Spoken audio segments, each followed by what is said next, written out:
los resultados de los escenarios y yo lo tengo que, ¿cómo se llama? Clasificar en ese cuadrito que está en el material del Teams. ¿Ya lo viste entonces, el material? Lo acabo ¿Ya de ver. viste? Ah, muy bien. Sí, en ese cuadrito que dice A, B, C, y D y E, y a un lado dice 1, 2, 3, 4, 5, 6, allá le pones hasta el 8, porque creo que son 8 equipos, y cada equipo te manda un resultado, entonces a la A le pones 1, 2, 3, el número que te manden. ¿Está bien? Ok, doctora. Correcto. Gracias. Eso sería el miércoles. O sea que tienen el día de hoy, mañana, verá, el miércoles en la mañana para terminar de mandarles los resultados. Es algo muy sencillo y ya nada más cada quien va a explicar por qué les quedó así. Está bien, doctora. Muy bien, Oscar. Adelante, pues si ya están listos, empezamos, Roberto.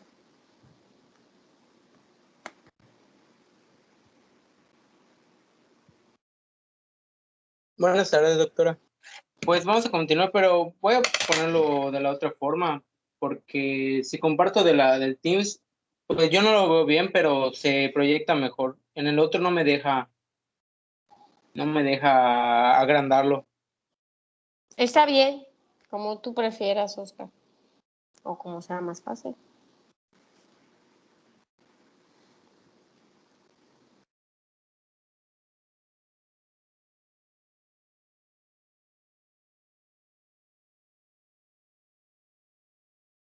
Pues buenas tardes, ya que después de que revisamos todas las gasometrías, pues vamos a empezar uno de los temas que ya nos convence para el día de hoy, que es del tema de insuficiencia cardíaca.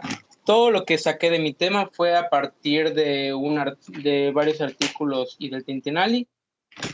Pues empezando con una definición general de la insuficiencia cardíaca, hay que recordar que esto no es una enfermedad como tal, sino que es un estado último de las condiciones preexistentes que modifican un entorno que es, en este caso, pues el corazón. Es un síndrome ya que se conlleva un conjunto de signos y síntomas que lo definen propiamente, con diferentes tipos de causas, pues de la que estemos hablando. Estos van a presentar síntomas y pues los más comunes para este tipo de patologías son son el aumento del esfuerzo respiratorio o la dificultad respiratoria, que es la disnea, la inflamación de miembros inferiores, normalmente aquí lo refiere como tobillos, también puede ser en pantorrillas, y la fatiga, que es la menor resistencia a las actividades físicas. Más adelante se menciona, o voy a mencionar, algunas clasificaciones de cómo más que nada pues se utilizan para decir la gravedad de la situación. Y también otros signos que son las condiciones físicas que vemos directamente en el paciente y que no nos refieren. Hay aumento de la presión o de la distensión venosa yugular, o lo que creo que es un sinónimo, o plétora yugular. Hay crepitantes pulmonares, en la mayoría de los casos son basales y bilaterales, y hay pues edema periférico de miembros. La propia definición de una insuficiencia cardíaca lleva varios requisitos que se tienen que cumplir para que esta pueda darse, y pues muchas veces también, como varias patologías, cursan con una evolución un tanto insidiosa y muy inespecífica al principio de su caso. Cuando los pacientes ya llegan con un cuadro franco de insuficiencia, pues evidentemente el cuadro ha tenido el tiempo suficiente para progresar. Y esto tiene que tener, como pues a lo que iba, el punto es que tiene que tener una anomalía, ya sea estructural o funcional, que conduzca a una disminución del gasto cardíaco y a un aumento de las presiones intracavitarias del corazón, principalmente pues intraventricular. Y del sitio más afectado, pues puede haber una insuficiencia ventricular izquierda o una insuficiencia ventricular derecha. Pues su definición actual de la insuficiencia es por etapas o por estadios que van a, como ya estaba mencionando, a definir en qué etapa los puntos son síntomas, ya son evidentes. Y cuando eso ya aparecen, los pacientes ya tienen pues evidentemente los pacientes pueden tener estas patologías o condiciones subyacentes durante mucho tiempo y nunca tener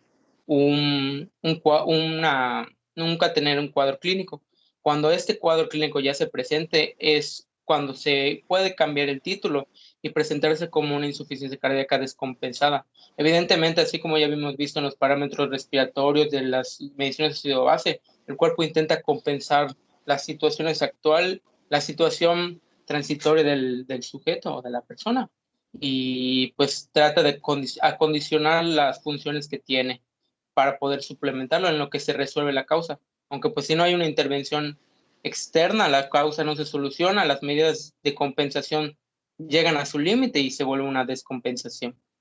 Y pues esto también da que ver porque se identifica cuando las anomalías se solucionan con el tratamiento.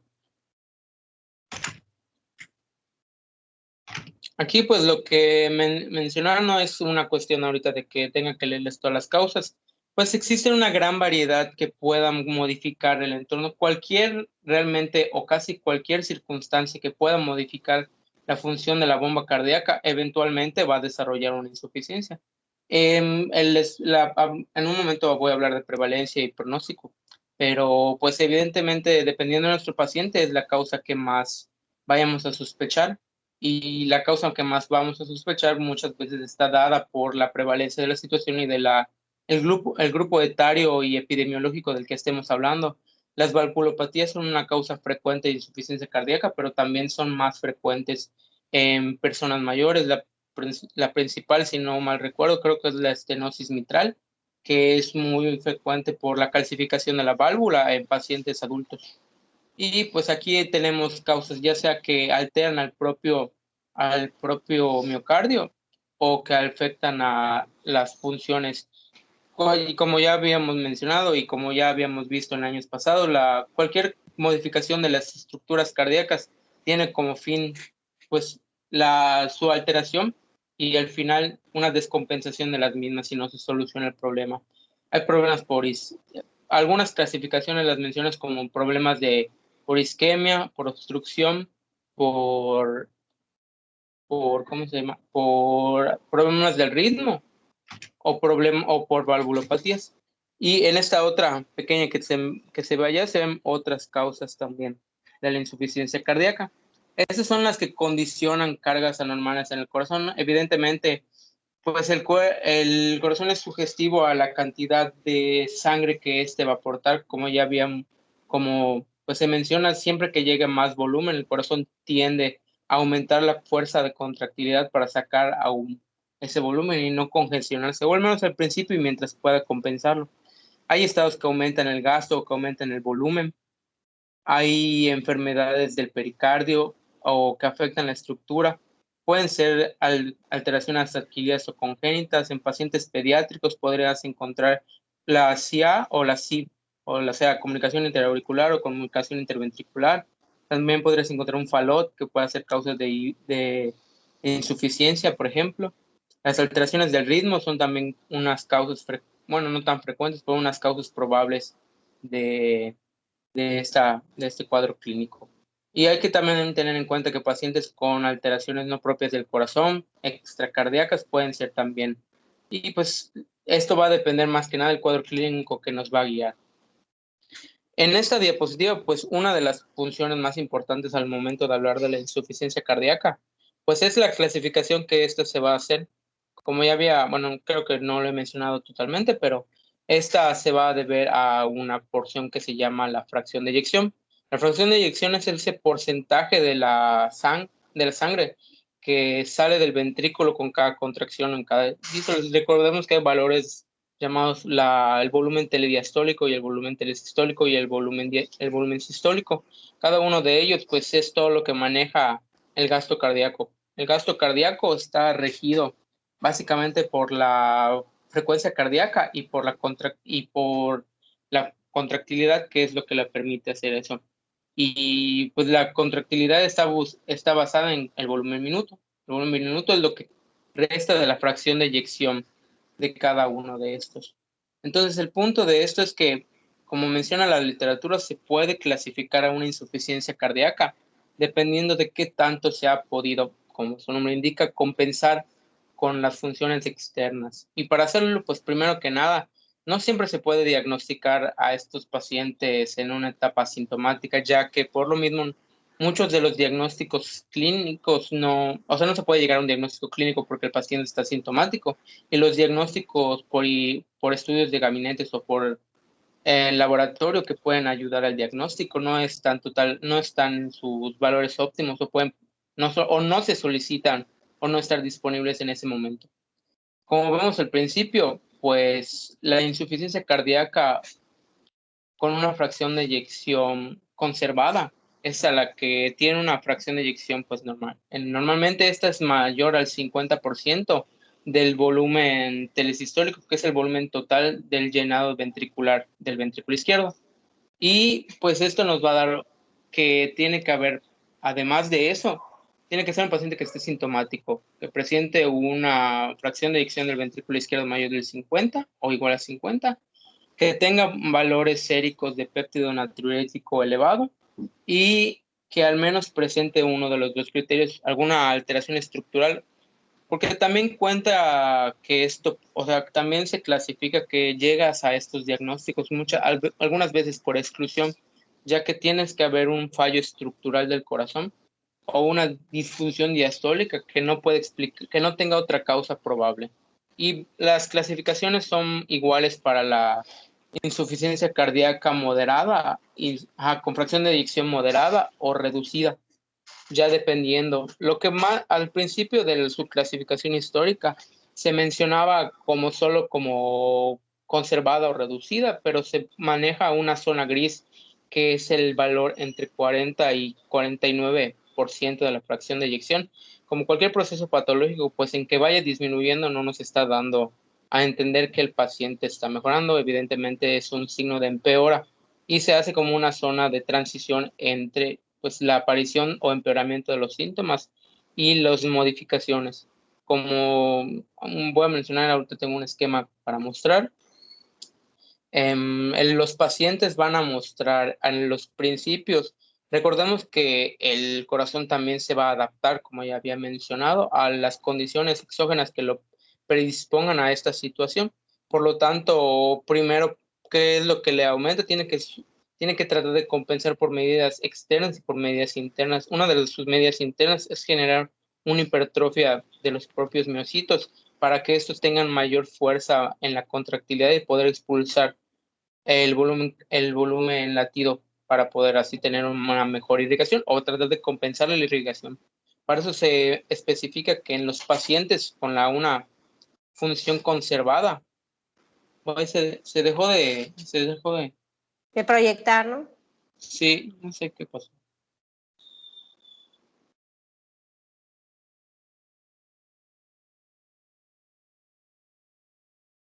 ¿Tú lo estás compartiendo, Roberto? Sí, Ok. doctora. Ah, ok.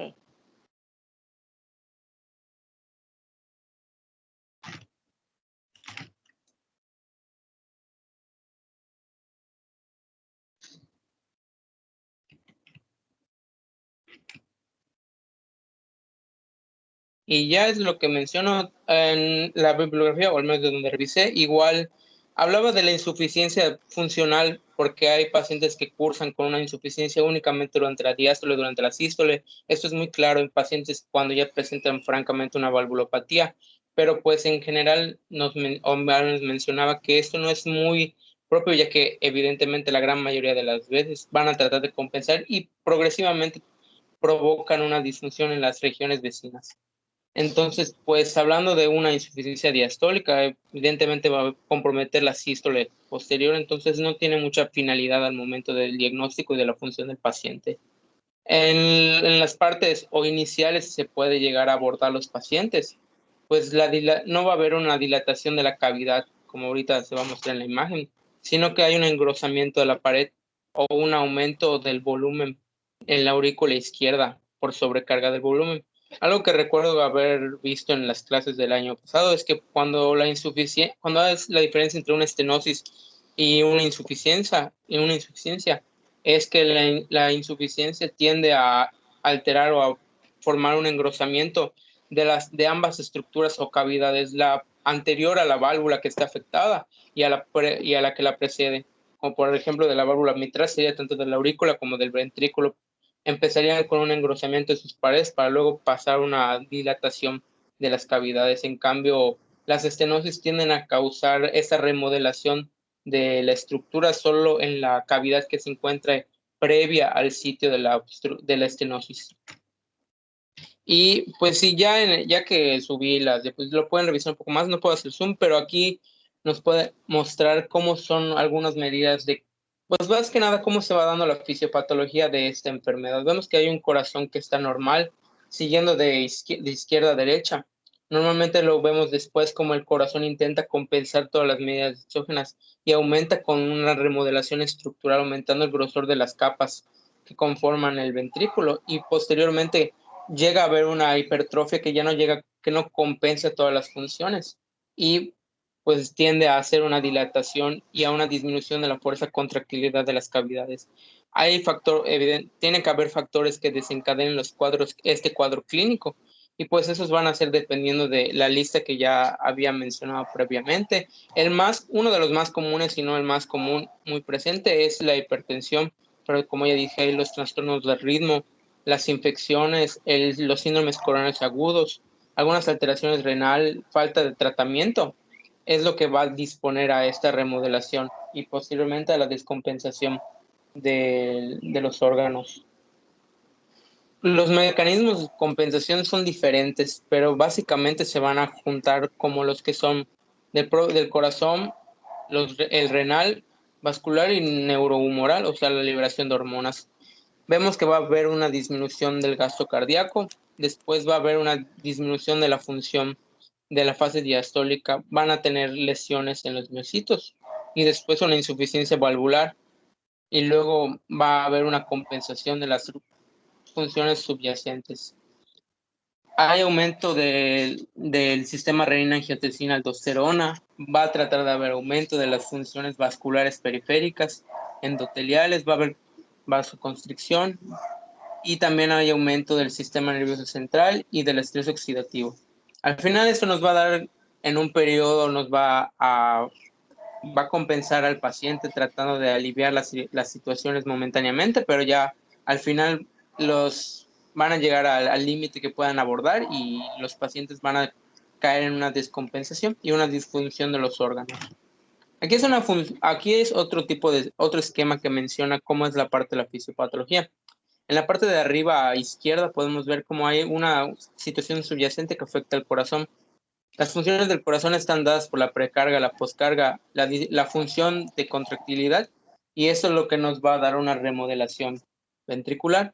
Al final, después de que se den los procesos de remodelación y tampoco sean suficientes, pues va a dar una disminución del gasto cardíaco. Esto ya va a empezar a dar síntomas, que son los cuadros que tenemos de aumento del esfuerzo respiratorio y de la tolerancia al esfuerzo y al trabajo.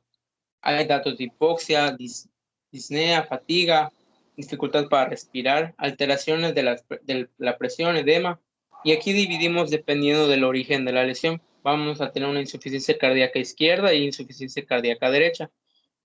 También vamos a tener un rebosamiento de las estructuras previas a donde estén la insuficiencia cardíaca. Por eso cuando tenemos datos de insuficiencia cardíaca derecha, no se manifiestan como alteraciones del hígado, del vaso, de la vena cava superior y de la vena cava inferior, que son sus ramas proximales. Y cuando tenemos insuficiencia cardíaca izquierda, alteraciones pulmonares, ya que hay congestión de las venas hepáticas, de las venas pulmonares. En la insuficiencia cardíaca derecha, pues ya vimos, van a haber aumentos de la presión que va a causar pleura yugular, ingurgitación yugular, edema, nicturia, van a haber restricciones o retenciones musculares, ascitis, hepatomegalia e hipertensión portal. Se puede ver eso mediante la palpación, etc. En los de insuficiencia cardíaca izquierda hay disnea, que se puede ver con nocturnia, paroxística nocturna o platipnea, aumento de la profundidad de las respiraciones, hipovolemia, cirrosis, el cansancio, fatiga, etc. Vamos a ver también los estertores. Y del otro lado es básicamente lo mismo, pero pues menciona cuáles son otros mecanismos que compensan esto y cuáles son las medidas de respuesta. volvemos cuando disminuye el volumen que tenemos circulante, pues vamos a tratar de compensarlo. Y Roberto, se trata de... ¿Qué pasó, doctora? Bueno, antes de que hables de los mecanismos compensadores, te quiero hacer unas preguntas y a todos en general. Algo que voy a como a reforzar algunos puntos de los cuales has hablado. Es en general, ¿cuál es, si yo te dijera, oye, ¿y cuál es la primera causa de insuficiencia cardíaca en el mundo? ¿Tú qué me contestarías? O tal vez, si no me contestas a la primera, me preguntarías tal vez algo, lo que tú quieras. La hipertensión arterial. Ok. ¿Alguien quisiera también dar su aportación en lo que estoy preguntando? La cardiopatía isquémica. Entonces, tal vez, ¿cuál sería la pregunta que me harían ustedes? Bueno, doctora, ¿usted qué quisiera saber? ¿La primera causa con respecto a qué? Por ejemplo, La ¿qué nos... fracción de eyección. Correcto. Entonces, Heavy. exacto, ¿qué es lo que está platicando ahorita Roberto, verdad? Que es una de las grandes clasificaciones. Hay muchas maneras de clasificarlas, de hecho, él está hablando ahorita de compensada, descompensada, derecha, izquierda, ¿verdad? Hay muchas maneras de clasificarla, pero una de las más usadas es en cuanto a la fracción de eyección. Y si hablamos de la fracción de eyección, si la fracción de eyección está normal o incluso a veces un poco alta, hablaríamos de la primera causa, ¿como cuál, Roberto? ¿Cuál sería? Hipertensión, ¿verdad? Que definitivamente Una miocardiopatía dilatada. Bueno, allá vamos a la hipertensión, si se acuerdan, no vamos a hablar de hipertensión, pero ¿cómo se clasifica? ¿Cuántas fases tiene la hipertensión? A ver si alguien se acuerda y puede levantar la mano o si alguien lo sabe. ¿Se acuerdan? Se divide en dos fases, de acuerdo a la estructura, que es lo que ahorita está mencionando, en este momento ha estado platicando Roberto, en cuanto a las características del corazón. Ángel, te escucho. Puede ser hipertrófica o dilatada. Y me recuerdas un poquito rápidamente a grandes rasgos cómo se entiende eso o cómo lo podemos entender en cuanto a la fisiopatología. Pues al principio es hipertrófica, por ser hipertrófica obviamente implica un alto gasto y ya posteriormente se convierte en dilatada, en donde ya aparece un bajo gasto. Frecuentemente se encuentra en la hipertrófica. Perfecto, Ángel.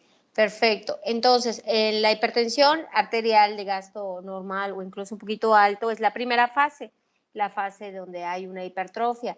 De acuerdo al tiempo que el paciente ya sea hipertenso, pues puede dar lugar a una fase dilatada, que es de mucho de lo que acaba de hablar Roberto, en cuanto a las imágenes, en cuanto al tipo de corazón, en cuanto al desgaste de que es la remodelación, ¿verdad? El remodelamiento, la pared, todo eso que habla de la hipertrofia o de la parte dilatada, que es que me imagino que a lo mejor lo vieron en síndromes coronarios agudos, ¿verdad? Cómo le va pasando al corazón cuando entra lo que es el remodelado, cómo se van haciendo las cavidades, ¿verdad? Entonces, en cuanto a eso, podemos ver que primero en la hipertensión es hipertrófica, entonces primera causa, si es de gasto, bueno, entonces, pero doctora, ¿usted qué quiere saber? ¿De gasto normal o de gasto bajo? La de gasto bajo, por mucho, la cardiopatía isquémica, ¿verdad? El infarto, los síndromes coronarios, etcétera. Y bueno, dependiendo de eso, pues tenemos la primera gran clasificación. Ahora, mi siguiente pregunta, ¿qué se dará primero y más comúnmente? ¿Qué se dará primero? ¿Una disfunción sistólica o una disfunción diastólica? También tiene mucho que ver con la causa, ¿no? Pero ¿qué es más común? Una manita que no sea de precisamente la de Roberto, que ya lo ha explicado, solo lo estamos reforzando. ¿Alguien por allí que no esté dormido, que esté despierto, que haya traído su coca? ¿En relación a que en el caso de una hipertensión? En general, Saúl. Sí, Bueno, aquí, yo considero que, pues, dado que la hipertensión es altamente prevalente, especialmente aquí en México, pensaría que en el contexto de insuficiencia cardíaca, el primer mecanismo suele ser un problema en diástole. Ok. ¿Y qué es lo que pasa? Cuéntamelo, como tú Pues tú lo el entiendas. corazón como tal, como está enfrentándose a una presión arterial elevada, pues en teoría tiene que aumentar la fuerza con la que se contrae. Esto lo logra mediante un aumento en la presión durante la sístole y la pared del corazón queda gruesa, pero no queda gruesa hacia afuera, sino queda gruesa hacia adentro. Así que si nosotros cortáramos el corazón, veríamos un cono de paredes muy gruesas y cavidad reducida. Y recordemos que pues el corazón tiene que llenarse y el llenado de la mayor parte del volumen del ventrículo es en diástole, es un llenado pasivo. Así que si disminuye el tamaño de la cavidad del corazón, pues en teoría un volumen que debería entrar a la cavidad ya no está entrando porque sus dimensiones son menores. Pero eso se hizo a expensas de que la presión arterial estaba aumentada. O sea, como que un mecanismo para compensar o solucionar un problema terminó llevando a otro. Además de que el corazón es el único, bueno, sí, según yo es el único órgano que se perfunde en diástole, porque en sístole, como está contraído, pues las arterias coronarias pues están como que apretadas, así que no le entra sangre. Hasta que se relaja es cuando ya le llega la sangre. Eso es muy correcto. Entonces tendríamos generando un problema del llenado y eso sería una disfunción diastólica en el caso de la hipertensión y muy probablemente volveríamos al punto de las de gasto normal, porque esto que está explicando Saúl es lo mismo que del cono, ¿verdad? Que si le cortáramos a corazón es un poco triste, pero así se vería, ¿verdad? Como un cono y creo que esa imagen es algo que deben tener grabado en sus mentes, es una imagen muy común, se encuentra en mucha bibliografía, que son las fases, ¿verdad? Bueno, y en el caso de la cardiopatía isquémica, como ya lo han visto, ¿qué tendríamos primero? Otra manita que nos lo explicara, por favor. A Creo que grandes ahí rasgos. sería. Sí, Noemí, muy ¿Me bien. explico? Yo, Cuando voy a apagar el ventilador porque creo que hace mucho ruido.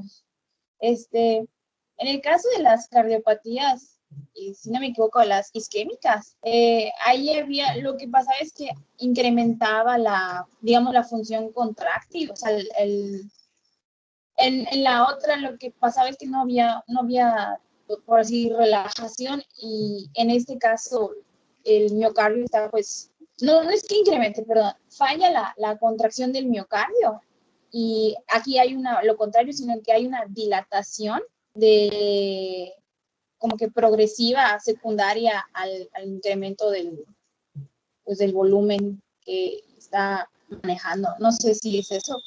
sí, o sea, hay congestión, muy probablemente también. ¿Y qué disfunción es esta, la que estás diciendo? ¿Qué tipo de disfunción? ¿Sistólica o diastólica, Noemí? Sistólica. Sistólica, exactamente.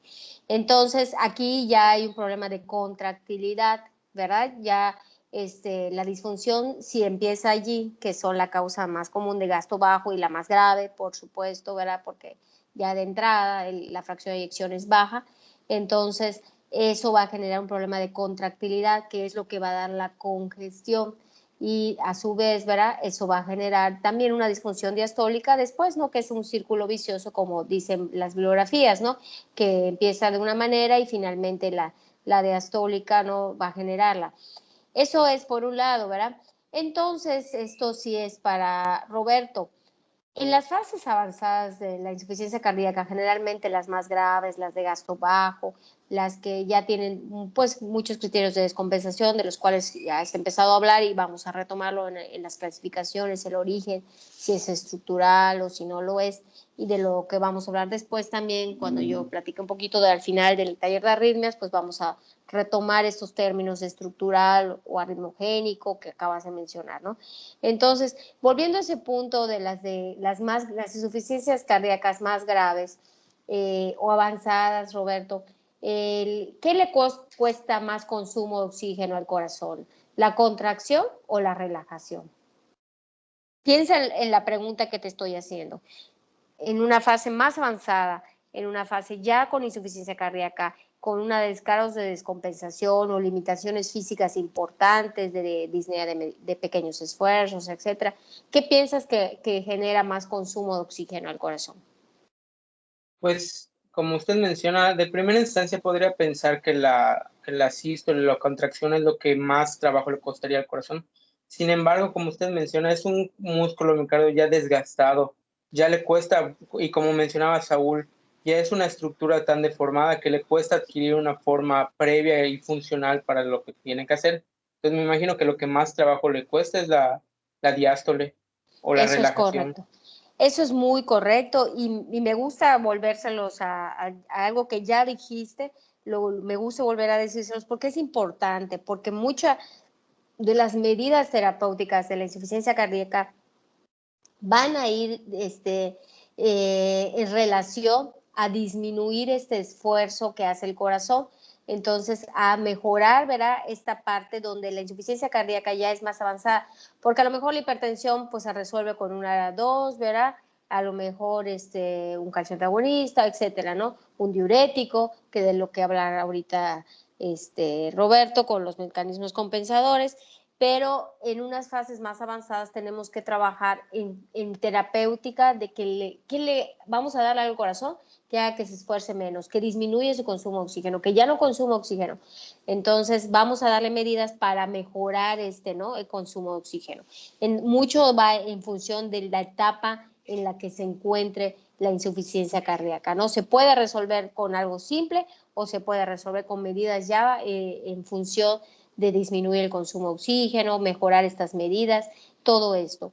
Y otra de las preguntas que te voy a hacer antes de que pases a lo que tú ibas es de los mecanismos compensadores, es que si bien es cierto que hay derecha e izquierda, cuando uno habla, y ustedes ahorita ya lo vieron porque ya hablaron de cardiopatía isquémica con los síndromes coronarios agudos, abordaron una gran parte de lo que es el infarto agudo en etapa temprana, uno diría, bueno, aquí con el infarto, ¿verdad? Yo tengo disfunción, tengo que evitar el remodelamiento, muchas de las medidas van a ser para evitar el remodelamiento. Si yo hablo de un infarto de la coronaria derecha, estaríamos hablando de qué cara del infarto. Eso solo son unas preguntas para ver si me explico de lo que voy a hablar de insuficiencia cardíaca. ¿Qué cara del corazón es irrigada por la coronaria derecha? ¿Qué infarto? ¿Cómo lo vemos en el electro? ¿En qué derivaciones podemos encontrarlo primeramente? D2, D3 y ABF, ¿no? Ajá, la cara inferior que se puede extender, ¿no? Que ya lo mencionaron también, allá entra mucho que si las dominancias, etcétera, ¿no? Pero sí se puede ir. Entonces lo tenemos en D2, D3 y ABF predominantemente. ¿Cuáles serían, de los infartos de la coronaria derecha, cuáles serían las particularidades de los síntomas? ¿Cuáles serían, quién me dice, se puede levantar la mano alguien, o varios, cuáles serían los síntomas más característicos de inicio del infarto inferior? Adelante, Ángel. Pues de primera mano el paciente va a estar hipotenso, en agudo es eso, ¿no? Llega hipotenso, igual puede presentar bradicardia y generalmente datos de bajo gasto. Súper bien, eso se ve que estuvo bien la clase de síndromes coronarios. ¿Por qué presenta eso, Ángel? Pues porque de primera mano está como se vio afectado el flujo, ahí hay una isquemia en la parte derecha del corazón, pues ya con eso estamos pues frenando la máquina que empieza con la parte del llenado y la parte de expulsión hacia los pulmones y todo lo demás, ¿no? Muy bien, Ángel. Y principalmente las ramas de la coronaria derecha, ¿cuáles son las primeras ramas? Las que están al inicio de la coronaria derecha, ¿cuáles son? Afecta de lleno a las ramas auriculares y entre ellas está la del nodo sinusal. Muy bien, sino auricular, muy bien, y el nodo bebé, muy bien, Ángel. Efectivamente. Entonces, una cosa es hablar del infarto de la coronaria derecha y otra cosa es hablar de la insuficiencia cardíaca derecha. Eso es para hacer una diferencia, porque vamos otra vez. La fracción de eyección baja, pues en el infarto, que es la de fracción baja, es la primera causa, la cardiopatía isquémica. Pero generalmente cuando tenemos manifestaciones derechas es porque ya tuvimos las izquierdas, que era lo que estaba explicando Roberto, ¿verdad? Que no ha hablado de los síntomas, pero dijo, que generalmente cuando vemos hepatomegalia, congestión, etcétera, edema de miembros inferiores, etcétera. Eso, algo que deben pensar es a separar. No es lo mismo el infarto de la coronaria derecha que la insuficiencia cardíaca derecha. Una cosa, la insuficiencia cardíaca derecha generalmente va de la mano de la izquierda y generalmente va primero la izquierda, en lo que acabamos de decir en general, que es lo más característico, que es la congestión, los palpitantes, etcétera, y eso va a generar una insuficiencia cardíaca derecha, que es la hepatomegalia, el reflujo, todo eso. Entonces, que lo vamos a hablar después, pero generalmente insuficiencias derechas, así solas, no hay, sino que se va generando por esta disfunción que es, pues, puede empezar siendo sistólica. Ya en los casos más graves, cuando ya ves al paciente todo edematizado, etcétera, ese paciente pues puedes inferir que tiene un gasto bajo, ¿verdad? Generalmente ya con una disfunción sistólica y que eso ha generado una insuficiencia cardíaca izquierda, que a su vez, después de cierto tiempo, va a generar una disfunción diastólica y una insuficiencia cardíaca derecha. Generalmente en los pacientes, digamos, de gasto bajo o más avanzado, tendremos insuficiencia sistólica y luego diastólica, izquierda y derecha. Espero que haya quedado esa parte claro. De todas maneras, preguntas, ¿verdad? Le puede levantar la mano, etcétera. Si no puedes, bueno, estamos, ibas a hablar de los mecanismos compensadores, ¿verdad, Roberto? Ya te detuve, ¿verdad? Sí, de hecho, este esquema lo explica bastante bien, como mencionaba Ángel, como usted decía, doctora, pues la verdad, bastante buena la explicación. Y pues es a lo que mencionaba, es muy diferente hablar de un infarto de la coronaria derecha a una insuficiencia cardíaca derecha. Muchas veces los mismos, por eso mencioné rápidamente que las definiciones funcionales que mencionaba de insuficiencia cardíaca sistólica y diastólica muchas veces eran un poco ambiguas para mencionarlo, porque van ligadas muchas veces. Y por la presentación de los pacientes muchas veces, o sea, también vienen acompañadas unas de otras. Y pues aquí lo que me gustó de este diagrama era que básicamente mencionaba las medidas de compensación de manera temporal, tanto de corto plazo como de mediano plazo. Y aunque el diagnóstico te lo pueden resumir de manera muy clara, de decirte, existen los criterios de Framingham, existen las funciones que tienen que tener de ecocardiografía, o sea, la relación directa, pues también una explicación que nos da es que existen las elevaciones de los péptidos natriuréticos. Entonces, pues como habíamos mencionado, las paredes de los ventrículos están normalmente acostumbradas a las presiones y las aurículas normalmente se llenan por rebosamiento. Recordemos que normalmente la presión intraauricular es cercana creo que era creo que era 0, más o 2 o 3 milímetros de mercurio, que se rellenaba o se vaciaba de manera por el rebosamiento de las paredes.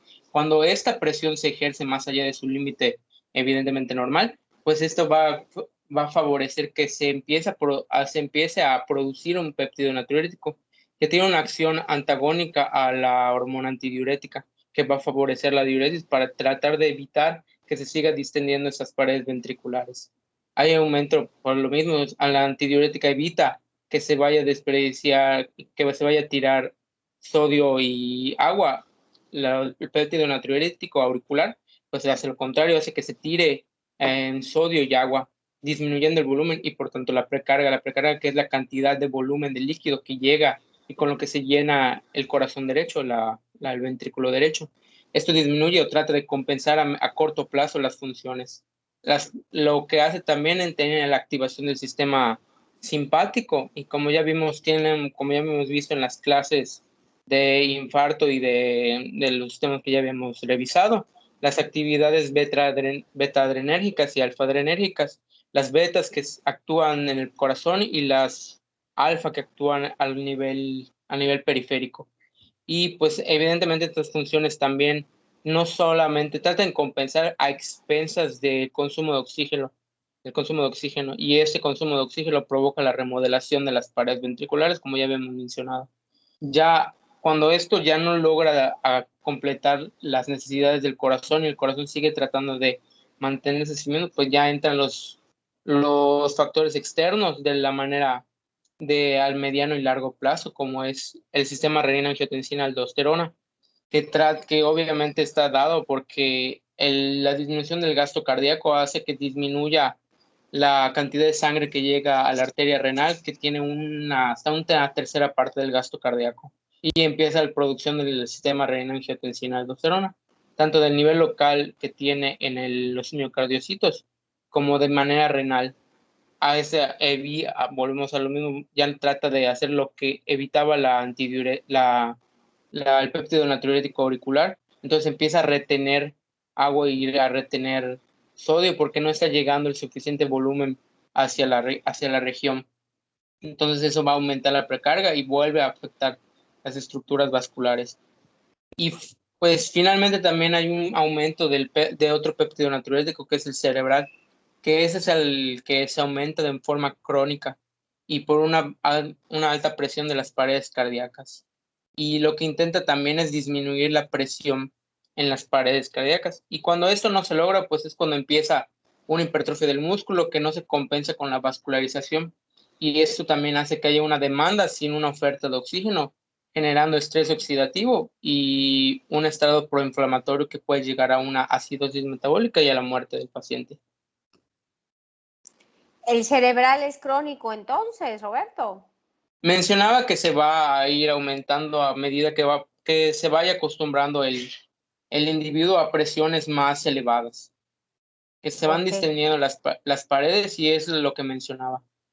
De acuerdo, es un marcador de insuficiencia. Cuando hablamos ya luego del diagnóstico, vamos a retomarlo, verá, ojalá que puedan ver las características que nos pueden servir en agudo la medición. No ahorita, ¿verdad? Porque eso es un poco más adelante que hablemos del diagnóstico, pero ¿cuál sería digamos, las cosas buenas por las cuales solicitaríamos un péptido natriurético cerebral en agudo y generalmente el propéptido, ¿no? Para pensarle. Sí, también es lo que mencionaba, es los Pero péptidos espérame, Perdón, doctora. espérame, eso en el diagnóstico lo volvemos a mencionar, ¿está bien? Sí, doctora. Muy bien. ¿Qué sigue después de esta? Uno más y es básicamente lo mismo esto. Solo que lo mencionaba de compensado y descompensado y pues las congestiones. Aquí Ok. de lo que No, esa reví. sí.